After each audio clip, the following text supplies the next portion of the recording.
what are some of the cues associated with physical hunger to be aware of? I know you mentioned a couple a bit earlier, but just so we can have a good understanding of what physical hunger is.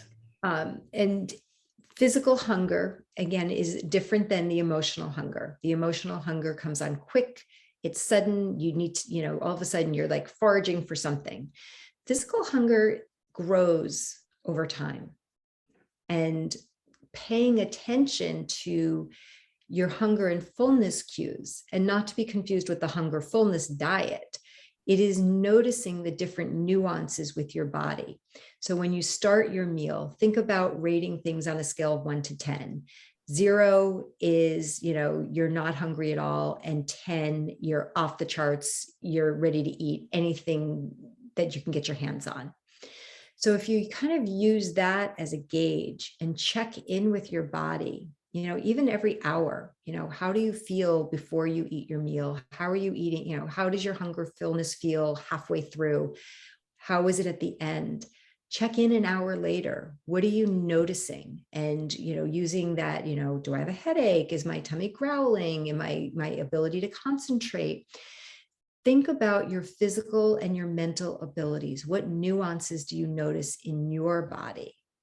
And they're different for everybody. Like if you have children, you might notice that all of a sudden at 3 o'clock, they melt down if you haven't given them a snack an hour earlier. We're no different. We're so structured by eat at 7 a.m. or at noon. That's not listening to your body. That's kind of a diet culture thing of Right. Eating at specific times. Playing around with, if you don't feel great at 2 p.m, do you need to have a snack? There's no judgment. There's no rules. It's not that you can't have this. It's quote unquote better to honor your hunger when you feel that hunger than wait until later. Like if you've worked all day and then you come home at 5 o'clock and you're starving and you plow through the kitchen while you're trying to make dinner and and then you say, oh, I was good all day.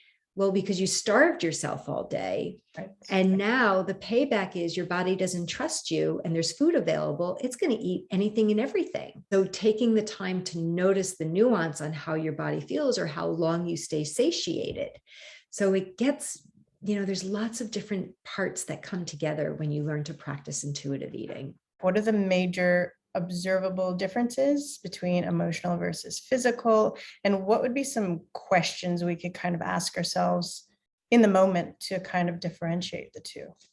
The two most powerful questions are, what am I feeling? What do I need?